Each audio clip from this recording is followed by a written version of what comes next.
बिस्मिल्लाहिर्रहमानिर्रहीम। अस्सलाम वालेकुम dear students. Object oriented programming के लेक्चर 2 में आप लोगों को खुशामदीद कहता हूँ। इस लेक्चर में हम सिंटैक्स डिफरेंस देखेंगे इन सी एंड सी प्लस प्लस। तो सबसे पहले हेडर फाइल्स को देखते हैं। सी लैंग्वेज के अंदर हमने जो हेडर फाइल इंक्लूड करवाई थी वो stdio.h हेडर फाइल थी, जबकि हम इन सी प्लस प्लस लैंग्वेज के अंदर जो हेडर फाइल का इस्तेमाल करेंगे उसको IO स्ट्रीम बोला जाता है, इनपुट आउटपुट स्ट्रीम। जैसे कि आपकी स्क्रीन के ऊपर नज़र आ रहा है, सिंटैक्स डॉट सी के नाम से जो सी प्लस प्लस की फाइल होती है उसके साथ डॉट सी प्लस प्लस लिखा होता है, CPP एक्सटेंशन। और जो आपकी सी लैंग्वेज की फाइल होती है उसकी एक्सटेंशन सी होती है, डॉट सी। बाकी सारा कुछ सेम है, मतलब जस्ट हेडर फाइल जो है वो डिफरेंस है। लाइक यहाँ पे सी लैंग्वेज के अंदर stdio.h लिखते हैं, जबकि syntax dot C plus plus की जो फाइल है उसके अंदर हम IO स्ट्रीम की फाइल जो है वो इंक्लूड करवाते हैं। सी लैंग्वेज के अंदर हम जब स्क्रीन के ऊपर आउटपुट करवानी होती है तो हम प्रिंट का फंक्शन इस्तेमाल करते हैं।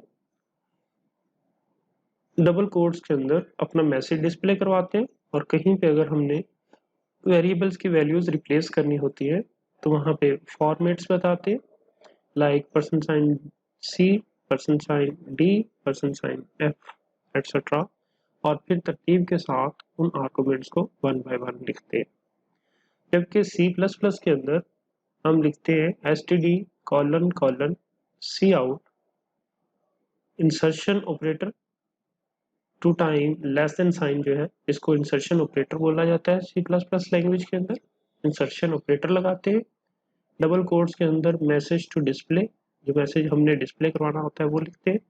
और कहीं पे हमें अगर वेरिएबल को डिस्प्ले करवाना है तो वैसे ही इंसर्शन ऑपरेटर के बाद argument 1, argument 2 and so on so for जितने भी हमें डिस्प्ले करवाने होते हैं वो करवा सकते हैं।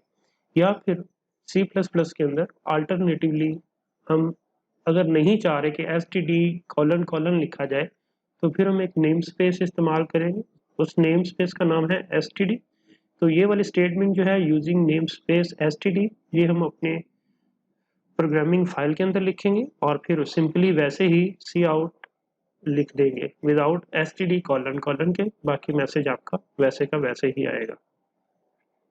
अब इसको हम इम्प्लीमेंट करके देखते हैं ज़रा। std::out मैसेज टू डिस्प्ले, जबकि हम सी के अंदर इसको कैसे लिखते हैं, printf मैसेज टू डिस्प्ले। अब इस दोनों फाइल्स को हम कंपाइल करके देखते हैं। सी का तो आपको स्क्रीन पे मैसेज टू डिस्प्ले आ रहा है, इसी तरह सी प्लस प्लस की जो फाइल है उसको कंपाइल करके देखते हैं, मैसेज टू डिस्प्ले।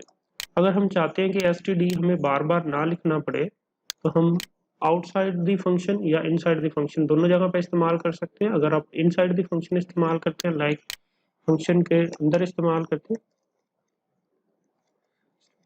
तो फिर इस नेम स्पेस का जो स्कोप है वो सिर्फ इसकी बॉडी तक अवेलेबल होगा। इसके बाहर अगर आप कहीं पे सी इन आउट करते हैं फंक्शंस के अंदर, क्लासेस के अंदर, तो फिर वो इफेक्टिव नहीं होगा, फिर आपको std::cout लिखना पड़ेगा। अगर हम चाहते हैं कि हमारी पूरी फाइल के ऊपर ये इम्प्लीमेंटेड हो तो फिर हम इसको बिल्कुल अपनी हेडर फाइल के नीचे लिखेंगे। अब हम इसको डिस्प्ले करवा के देखते हैं, तो सेम मैसेज है वैसे ही।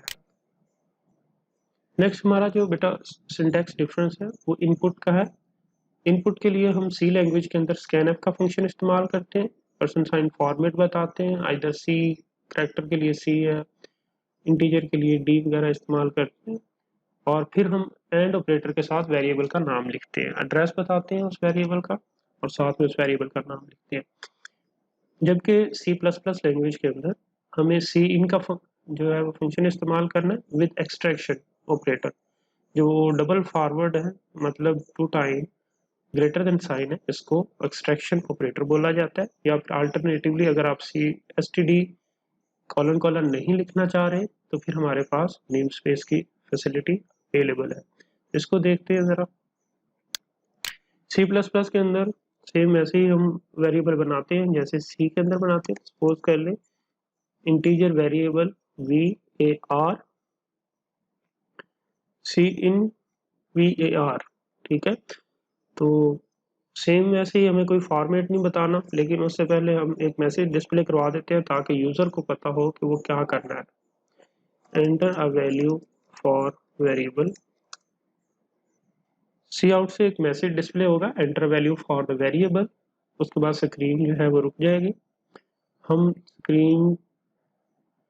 हम कीबोर्ड से इनपुट करेंगे जो कि वेरिएबल के अंदर, तो उसके बाद हम वैल्यू को डिस्प्ले करवाना चाह रहे हैं तो क्या लिखेंगे, value of var is insertion point और फिर वेरिएबल, ठीक है। मतलब वेरिएबल का नाम जो भी होगा आपका वो लिख देंगे।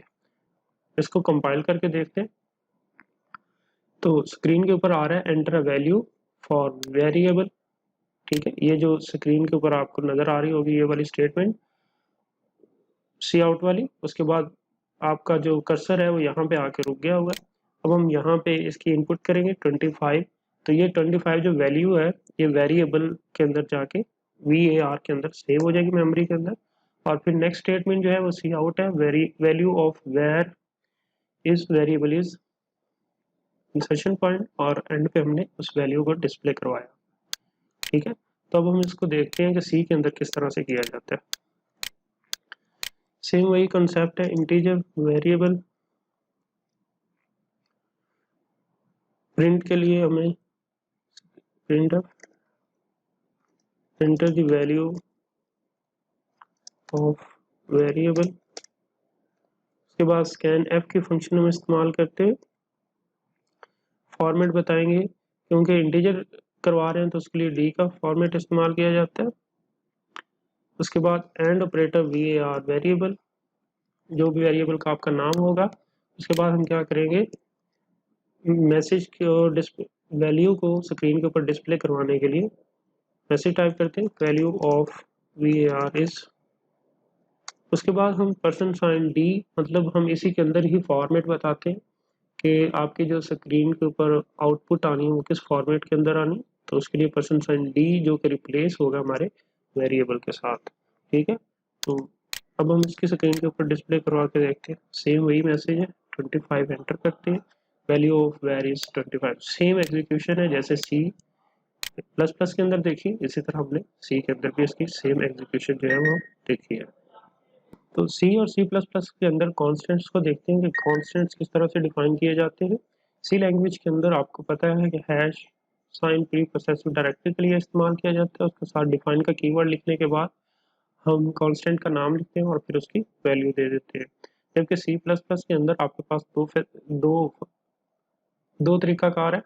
पहला तरीकाकार है आपके पास वही वाला जो सी के अंदर आप इस्तेमाल करते हैं, सेम वही pre progressive directory define keyword, उसके बाद पाई कांस्टेंट का नाम और फिर कांस्टेंट की वैल्यू।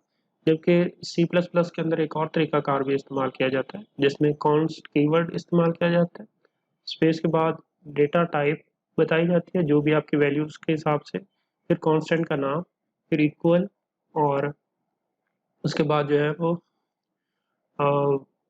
वैल्यू बताई जाती है कांस्टेंट की, और एंड पे सेमीकोलन। तो अगर हम देखें तो ये सेम वैसे ही है कि आपने डिक्लेरेशन विद इनिशियलाइजेशन भी आप कर रहे हैं किसी वेरिएबल की। सपोज कर लें डबल पाई जो है वो एक वेरिएबल है और इसके साथ, लेकिन इसके स्टार्ट में अगर हम कॉन्स्ट का कीवर्ड लिख देंगे तो ये एक कांस्टेंट बन जाएगा। आज के लिए इतना ही, इंशाल्लाह नेक्स्ट क्लास में डेटा टाइप्स के साथ हाजिर होंगे। अल्लाह हाफिज़।